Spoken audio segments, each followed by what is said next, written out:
Hazel Thompson was a creature of ritual.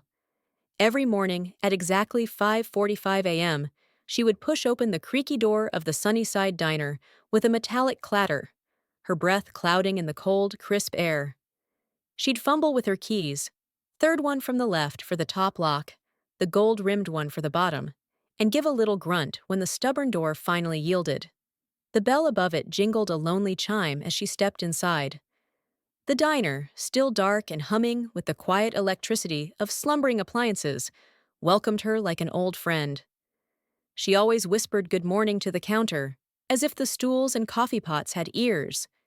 She turned on the lights one by one, watching the golden glow stretch across checkered linoleum floors and red leather booths with cracked seams that had seen generations of weary truckers and local gossipers. Hazel brewed the first pot of coffee with the reverence of a priest preparing communion. That first pot wasn't for the customers. It was hers. It was the only silence she allowed herself to enjoy. A moment to just be. The radio played softly in the background, some old jazz tune warbling like it was leaking from a memory. It wasn't the life she imagined when she first donned an apron. In another version of her story, Hazel owned a small cafe near a beach town where tourists stopped in for lavender scones and cappuccinos served in mismatched mugs. But that dream was buried under layers of life's cruel jokes: her husband's departure after the miscarriage, her mother's slow fading from Alzheimer's, the mounting bills that squeezed her like a pair of too small shoes. She'd once tried to leave Millbridge, but life had a way of pulling her back like tide to shore. On one particular morning in early spring, the fog hung over the town like a heavy wool blanket. Hazel wrapped her cardigan tighter around her shoulders and opened the blinds behind the counter. That's when she saw her. Across the street, behind the alley dumpster of the old record store, sat a girl. She couldn't have been more than 6 or 7, bundled in a tattered pink coat 2 sizes too big. Her knees were tucked to her chest, arms looped around them like a fortress. Her shoes were mismatched, one sneaker, one boot, both barely held together by willpower. Her eyes darted up and down the empty street like a frightened cat. Hazel blinked, rubbed her eyes. The girl didn't move. She was waiting, watching. Then, in one swift, cautious motion, the child darted across the street, stuck to the building's shadow like a shadow herself, and vanished behind the crates at the rear of Hazel's diner. Hazel's heart skipped. She walked to the kitchen door and quietly peered through the back window.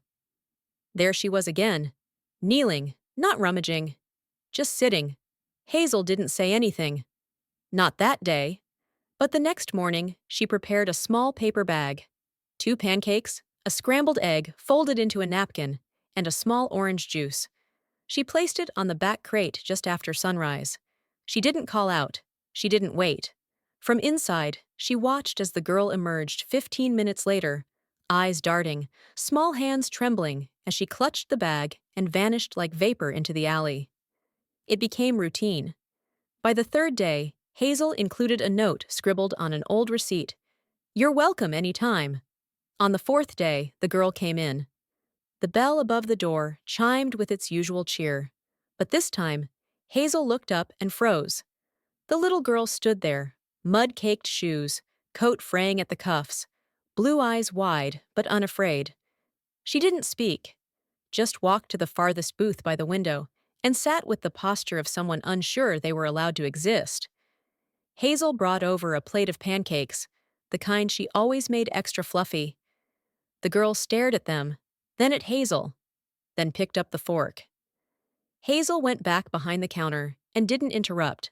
From that moment on, the ritual grew. The girl never spoke a full sentence, just nodded or shook her head when asked. Hazel didn't push. She started calling her Bug after noticing a red hoodie with black polka dots she wore once. "You look like a little ladybug," Hazel had said with a soft chuckle. Bug didn't smile, but she came back the next day. Hazel never asked why she was alone, never pried about where she went at night. She didn't need to. She recognized that look in Bug's eyes, hollowed out, cautious, used to being invisible. It mirrored Hazel's own from years ago. Some mornings, Bug would stay for a full hour, eating slowly, savoring every bite. Other days, she'd barely sit 10 minutes before skittering out the door. But she always came, rain or shine, always hungry, always quiet. Hazel began cooking extra. Leftovers became pre-packed bags, just in case. She started tucking granola bars into Bug's coat pocket, added a new pair of wool socks to the booth when it snowed late in the season, a pair of gloves when the wind picked up. Hazel never had children of her own, but in that booth, under the soft hum of diner lights, a bond began to grow. Quiet and unspoken, but undeniable. Sometimes kindness doesn't need a reason. It just needs a beginning. And for Hazel and Bug, that beginning was pancakes. It had been 3 weeks since Bug first stepped into the Sunnyside diner, and in that short span, Hazel had quietly reorganized her life around the girl's presence. She didn't speak of it to anyone, didn't need to. Some kindnesses are so pure, they don't need to be shared to be understood. Mornings became their language. Hazel would be waiting, always pretending she wasn't, tidying the counter or wiping already clean tables when Bug pushed the door open. The girl always came at the same time now, like clockwork, right as the first rays of sun broke over the rooftops. She would give a small nod, never more, and take her usual booth. Hazel would serve her a warm meal, always different. French toast one day, oatmeal with brown sugar the next, scrambled eggs and toast on Fridays. No questions asked, no expectations set. Hazel had learned that silence, for Bug, was sacred. So instead of words, she started leaving little notes. At first, they were simple. You matter. You're stronger than you think. I'm glad you're here. Hazel would fold them neatly and slip them under Bug's napkin or tape them to her juice box with a heart-shaped sticker. Bug never said anything, but once Hazel noticed she had tucked a few of the notes into the pocket of her pink coat, worn corners peeking out like bookmarks. One day, a note came back. It was folded with perfect care and placed under the empty plate. Hazel nearly missed it. Inside was a single sentence, written in neat, all-capital letters. "Thank you for seeing me." Hazel read it 3 times before placing it gently in the drawer beneath the register. Her hands trembled. It wasn't just what the note said. It was what it didn't. Bug wasn't just surviving on pancakes and scrambled eggs. She was surviving on being noticed. Hazel remembered a time, years ago, when she would go days without hearing her own name spoken. After her divorce, after the funeral of the child she never held, Hazel had wandered through life like wallpaper, present but fading into the background. It wasn't until she took over the diner from old Marla Jenkins that she started to stitch herself back together. She knew what it meant to feel invisible. That was the real reason she fed Bug. It wasn't pity. It wasn't charity. It was recognition. A hand extended across a void only certain people knew. On a rainy Thursday, Bug arrived drenched from head to toe. Hazel immediately fetched a towel and wrapped it around the girl's tiny shoulders. Bug's lips were purple with cold, and she winced as she sat, favoring her left leg. Hazel crouched down beside her. "Are you hurt, honey?" Bug didn't answer. She shook her head, but the motion was too slow to be convincing. Hazel gently rolled up the cuff of her jeans and saw a bruise, dark and angry, blooming like ink under her skin. Hazel bit her tongue so hard she tasted blood. "I have a heating pad in the back," she said softly. "I'll warm it up. It'll help." Bug didn't protest. She just stared out the window at the rain, as if wishing herself into another world. That night, Hazel didn't sleep. Her heart paced the floors of her tiny apartment above the diner, playing every possible scenario in her head. She didn't know where Bug went when she left, didn't know if someone was waiting for her, or hurting her. She was just a waitress, an aging woman with aching knees and a diner that barely made rent. What could she do? But that's the thing about love, real love. It doesn't ask for credentials. It just does. The next morning, Hazel called in a favor from Helen, her friend at the local thrift shop. They put together a bag of gently used clothes, jeans, a proper winter coat, new socks, and a pair of sneakers that lit up when you walked. Hazel tucked a note inside. "You are not a burden. Please take these." Bug didn't say thank you. She didn't have to. She wore the sneakers the next day, and Hazel noticed she walked a little straighter, her limp gone. That same morning, Bug left another note on the counter. "My name is May." Hazel stared at the name until the letters blurred. She whispered it under her breath, like a prayer. May, like the month when flowers bloom. From then on, Hazel stopped calling her Bug, at least out loud. In her heart, she still would. But now she had a name to match the soul she'd come to love like her own.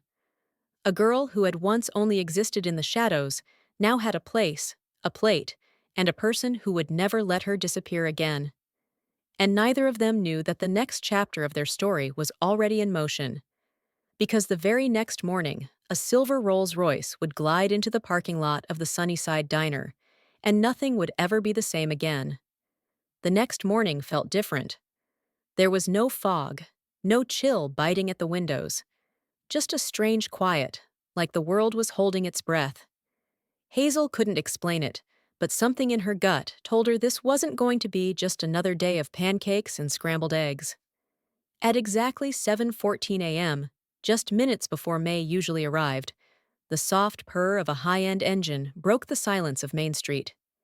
Hazel looked up from wiping the counter and blinked twice. It was a silver Rolls-Royce.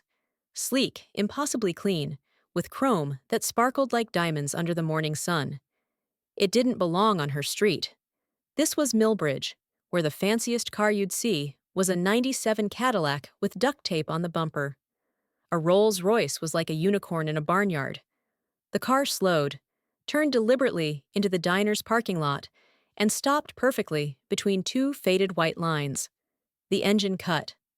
Silence returned. Hazel's heart thumped, confused and curious. The door opened, and out stepped a man who looked like he belonged on a magazine cover. Tall, late 50s maybe, with salt and pepper hair neatly combed back, and a coat that screamed custom tailored. His shoes shined like they'd never touched gravel, and his walk was smooth, confident, expensive. He paused at the door, glanced at the building like he was reading its history, and then stepped inside. The bell above the door gave its usual cheerful jingle. Hazel stood frozen behind the counter. The man removed his gloves slowly, like someone used to being watched. "Good morning," he said with a voice that was both gentle and authoritative. "I hope I'm not too early." Hazel blinked, snapping into motion. No, sir, not at all. Coffee?" "Yes, please. Black." She poured it with steady hands, though her nerves buzzed like a live wire. The man took a seat at May's booth. Her booth? Hazel hesitated. "Anywhere else you'd like to sit, sir? That one's usually taken," she offered carefully. He gave a small smile, more thoughtful than warm. "Yes, that's why I chose it." Hazel's breath caught. Before she could ask what he meant, the door jingled again. May stood there, frozen. Her eyes flicked to Hazel, then to the man, then back again. Her small hands curled into fists inside her sleeves. She didn't move.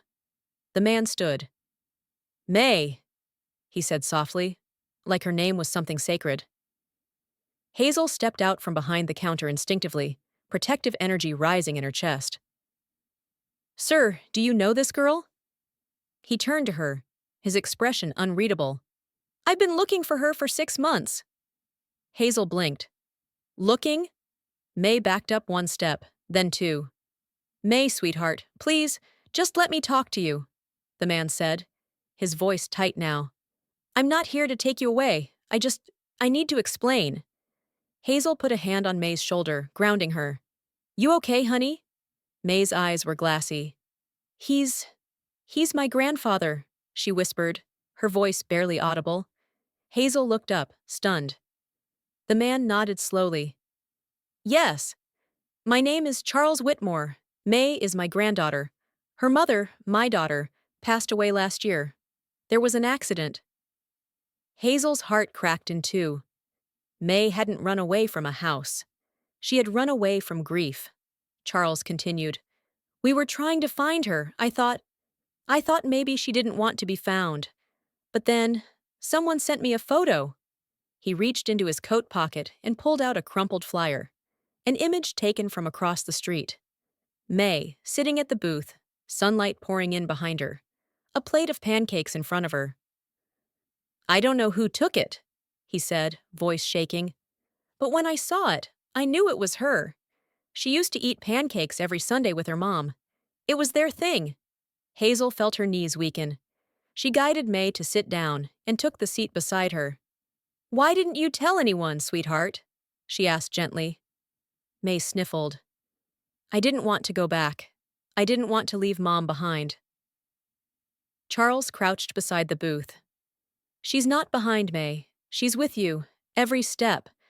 I wanted to tell you, but when your mom died, I didn't know how to be what you needed. And then you disappeared.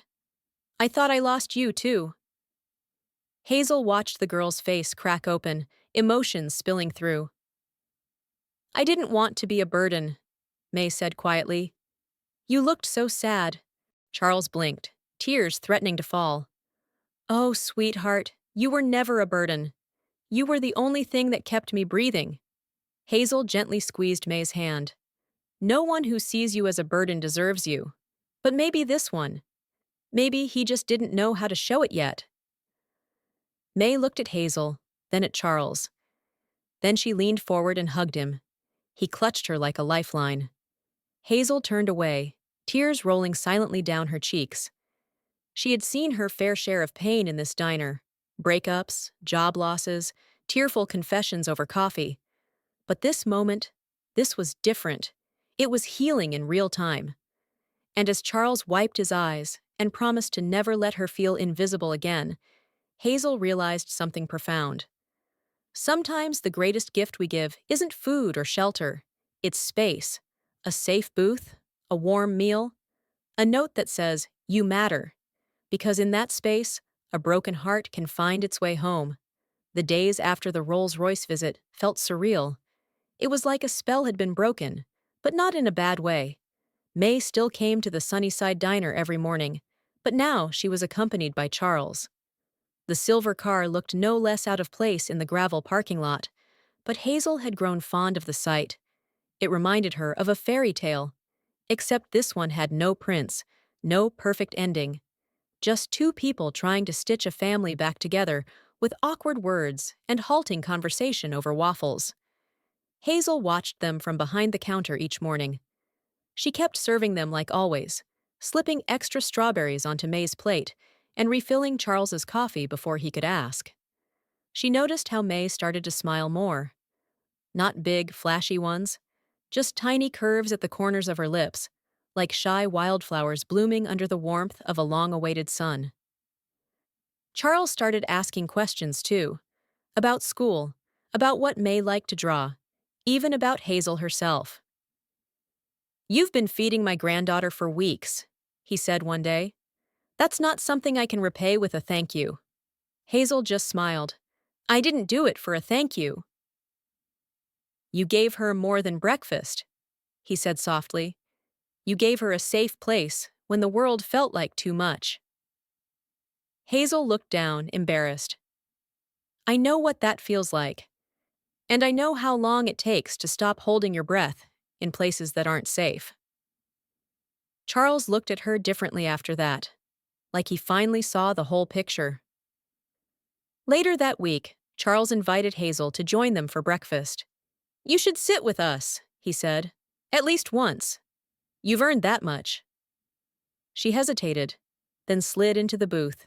She felt clumsy and too big somehow, like she didn't belong in a family scene. But then May reached out. No words, just a small hand wrapping around Hazel's. And suddenly, everything felt just right. They talked about books. Hazel found out May loved fantasy stories, especially ones with dragons.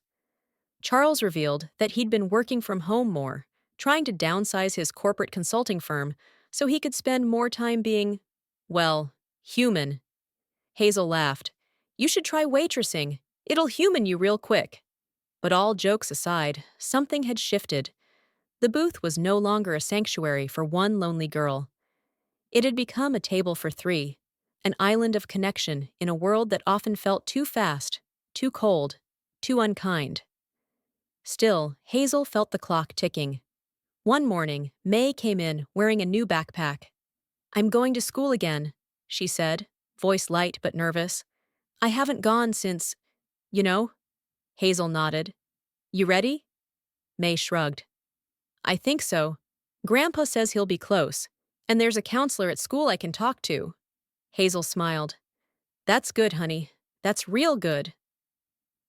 Then came the question Hazel had feared, the one that had been inching closer every day. "Will I still see you?" Hazel's throat tightened. "You'll always be welcome here," she said. "This is your booth, remember?" May frowned. "But what if I don't come every day?" "You'll still be in my heart. Always." May looked down at her plate, then pulled something from her backpack. A folded napkin with a note scribbled in purple ink. "I love you, Hazel. Thank you for finding me when I was lost." Hazel didn't cry right away.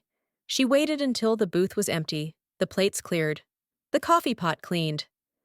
Then she sat down, held the note like a sacred artifact, and let herself fall apart quietly in the corner. The next morning, the booth stayed empty, and the one after that.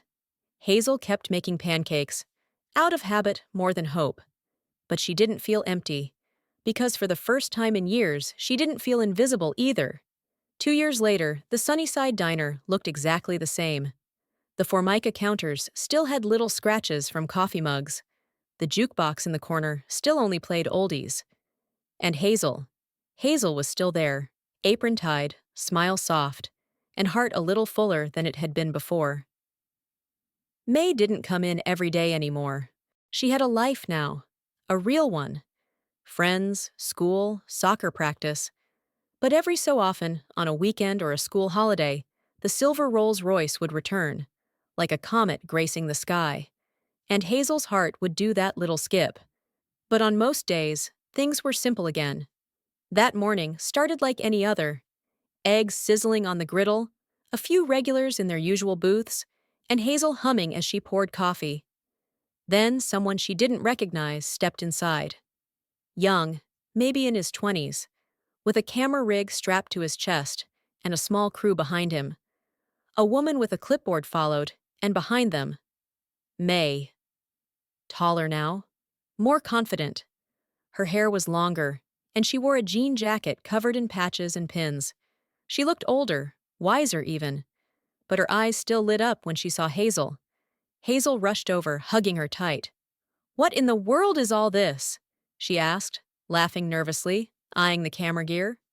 May grinned. "It's kind of a long story." The man with the camera stepped forward. "Ms. Hazel, my name's Tyler. I run a YouTube channel called Kindness Chronicles. We highlight real stories of compassion and—" May told us about what you did for her. Hazel blinked. "Oh, I didn't. I just made her breakfast." May stepped in. "You gave me safety. You gave me you. And when I started talking about it online, people listened. Your story reached thousands. Now it's millions." Hazel's knees almost buckled. May, I didn't do any of it to be on camera." "I know," May said, eyes shimmering, "and that's why people need to hear it." The crew set up quickly, asking Hazel a few questions while the camera rolled. At first, she was shy, fidgeting with her apron strings, unsure of how to speak on kindness like it was something rare or heroic. But then she looked at May, at the girl who once cried into pancakes and now stood strong enough to tell the world their story, and something shifted. Hazel found her voice. "I just did what I hoped someone would do for me," she said simply. "When I was younger, I didn't have a booth like this. I didn't have someone sliding me notes and pancakes and saying, 'You matter.' So when I saw May sitting there, all bones and sadness, I didn't think. I just fed her." The camera operator wiped his eyes discreetly. May reached into her backpack again. Hazel chuckled. "Another note?" "Nope. Something better." She pulled out a small frame and handed it over. Inside was a photograph. The very first day, May sat in the booth. Pancakes in front of her, syrup dripping, her eyes looking off into the distance. Hazel hadn't even noticed the picture had been taken. Below it was a quote. "Sometimes the smallest act becomes someone's whole world." Hazel choked on a sob, hand pressed to her mouth. Tyler turned to her. "There's something else." He handed her an envelope. Inside was a check, 5 digits. Hazel's eyes widened. "What is this?" May beamed. "It's a community grant. Our viewers donate to a fund for everyday heroes. You were nominated, and you won." Hazel looked around the diner, still stunned. I don't even know what to say." "Say you'll keep doing what you're doing," Tyler said, "because the world needs more Hazels." The bell on the door jingled again. This time, it was Charles, walking in with his usual grace and a bouquet of flowers in hand. "Sorry I'm late," he said with a smile. "I hear we're celebrating." The camera caught everything: Hazel hugging Charles, May laughing, a booth full of memories. That night, the video went live. Within 24 hours, it had over 2 million views. The next day, a couple drove 5 hours just to eat at the diner. Within a week, the place was packed with strangers who'd heard about the waitress with the pancakes and the heart of gold. But for Hazel, the fame didn't matter, because the real reward was knowing she had given someone enough warmth to find their way home. The sun rose slower on Sundays, or so it felt. The Sunnyside Diner had grown busier over the past few months. Tourists, influencers, and everyday folks came through its doors with stories about how the video changed their lives. Hazel had met more strangers in the last month than in the previous 10 years combined. But even as the diner buzzed with newfound energy, Hazel never changed. She still wore her sunflower apron, still sang off-key to the jukebox, still smiled as if every customer was the only one who mattered. Some people came for the pancakes. Most stayed because of the warmth. One rainy morning, after a particularly quiet breakfast rush, Hazel sat alone in May's booth. A warm cup of coffee in her hands, a pen in the other. She was writing something, not a menu or an order slip, something deeper. Across from her sat an old leather-bound notebook, half filled with reflections. Kindness stories, notes about grief, healing, and growth. A collection of lessons from the diner's corner booth. Hazel had been encouraged to write it by several patrons, including Charles. "You've got more wisdom in you than most books at the library," he'd told her with a wink. So, page by page, she wrote. That morning, the bell above the door jingled. A little girl in red rain boots entered, soaked and shivering. She looked no older than May had been when she first walked in years ago. Hazel looked up, heart skipping a beat. The girl's eyes scanned the room, unsure, until they landed on Hazel. Without hesitation, Hazel smiled and stood. "You hungry, sweetheart?" The girl nodded, too shy to speak. Hazel guided her to the booth, and placed a menu in front of her, even though she already knew what she'd be making. As she turned toward the kitchen, she paused. "I'll be right back with some pancakes. Extra syrup." She walked to the counter. The same steps she'd taken 1,000 times. But this time, they felt like a legacy being passed on. From May to this girl. From kindness to kindness. And as the batter hit the griddle, Hazel whispered something only the sizzle could hear. "The booth's never really empty, it just waits." Later that afternoon, Hazel looked out the diner window as the rain slowed to a drizzle. The little girl had finished her meal and left, skipping down the sidewalk with a new spark in her eyes. Hazel didn't ask her name. Didn't need to. She knew someone else would. Maybe not today, maybe not tomorrow. But someone would sit in that booth again. And when they did, they'd get pancakes and syrup and something they didn't know they were starving for. Hope. A few weeks later, Hazel's handwritten reflections were published online under the title, "The Booth That Saved Us." It went viral again. News stations called. Talk shows asked for interviews. A famous chef even offered her a partnership.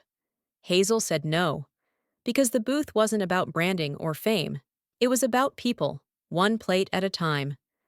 The story of Hazel and May became a staple in schools and kindness curriculums. Parents read it to their kids. Teachers printed it for essays. The lesson: that the world isn't saved by grand gestures. It's saved by warm pancakes on cold mornings, by a booth, a note, a smile, by choosing to care when no one else is looking. Hazel never stopped working the morning shift. And May? She grew up, graduated, and now writes children's books, one of which is titled Hazel's Diner. In the dedication, it reads, "For Hazel, who gave me breakfast and a beginning."